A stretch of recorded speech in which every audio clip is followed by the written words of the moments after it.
My name is Edward Brian McNeil Sr. I would like to tell you the story of briefly about how God delivered me during my times of struggle as I had to endure prison for 3 years. I had been charged with a serious crime, aggravated assault and battery, the victim pregnant. It was my first wife. And at the time of the charges, I was at work. I did not do it.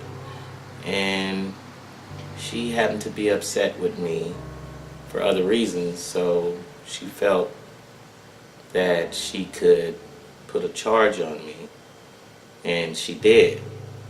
And I ended up going to prison for those charges, not right away. First, I was placed on probation, which it was almost impossible to do the probation that they wanted me to do. They had me doing anger management classes. They had me doing work where I would have to volunteer and do community service hours. And they had me also going to see the probation officer, where I had to pay them also. So upon doing all these different tasks, they still wanted me to comply with other things that was placed upon me by the courts. And therefore, it kept leading to several different violations of the probation. So eventually, I had exhausted all the means I had, and I couldn't complete the probation. So therefore, they sent me to prison for the entire 3 years. They didn't give me credit for any of the time I did on probation. So it was as if I did all of that time on probation for nothing. And I had been on probation and paying them for almost 2 years. So upon getting sentenced to go to prison, the judge that sentenced me was Judge Tharp. I had already had a bad encounter with him during my younger childhood life. And it was not even in the courtroom, but he told me if he ever saw me in his court, that he would send me away to prison for as long as he could. Which at that time, for that charge, he could only send me for 3 years. And that's what he did. And he didn't give me any credit for the time I did already on the probation, as I already stated. So, at the time of the charges, like I stated, I was at work. And I worked on the waterfront. I was a longshoreman. So I was over 20-something miles away from the house. And she called them, the ambulance, and told them she was in premature labor. So by the time they got to her, they noticed I was not there, and she was actually in premature labor. They took her to the hospital, they stopped the labor, and upon later on, I found out that she had made herself go into premature labor by jumping off the sofa on her stomach, which she told several of her girlfriends later on, and they told me after the fact that there was nothing I could do about it because I didn't have anyone to testify on my behalf. And in the state of Florida, the woman is always right in a domestic violence case. So therefore, in their eyes, if you're the man, you're already guilty.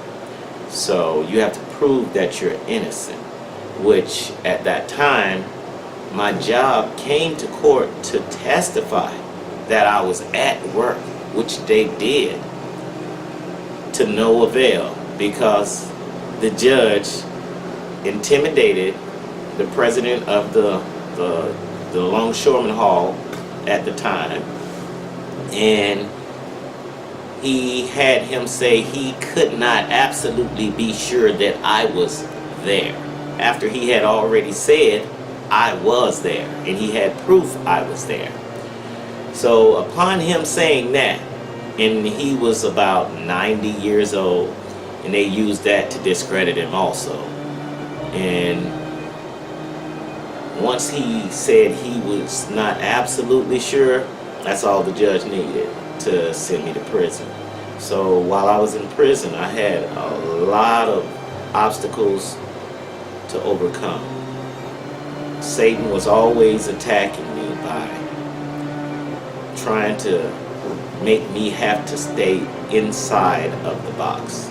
Because if you're in prison, you're already in prison. But they have a prison inside a prison, and they call it the box. That's where you're in these little bitty cells, and you can't even walk around inside a prison. So upon me getting there, that's where they sent me to the box. They found out I had prior military service, so they said, oh, you're an ideal candidate to work for us in the box. But to work for them in the box, you must be a resident of the box. So I had to live in the box with all the people who were in protective custody or suicide watch or dangerous criminals. But as I did that, it made me develop a closer relationship with God, because He was all I had. So all I was able to do was read the Bible and learn about the Lord. And I appreciated that. And that's where I devoted most of my time, all the years I was in prison. So after I left my first camp, which took a long time, I was there for about 3 months, and all kinds of things just kept happening. But God kept showing me favor, even though I was in the box. And He sent me to my next camp, and I was thinking that I was going to be able to work outside the fence all the time, because they had sent me to the work camp. And I used to go outside the fence every day and go to work all the time. But I was still being attacked by Satan. They kept coming to get me from over to the work camp, and they would take me to the other camp and put me in the box until they would transfer me, and they charged me with more charges while I was in prison for another crime that I didn't commit, which I had to finally get proof that I didn't commit it, because they had charged me with 2 counts of attempted murder and 2 counts of kidnapping while I was in prison.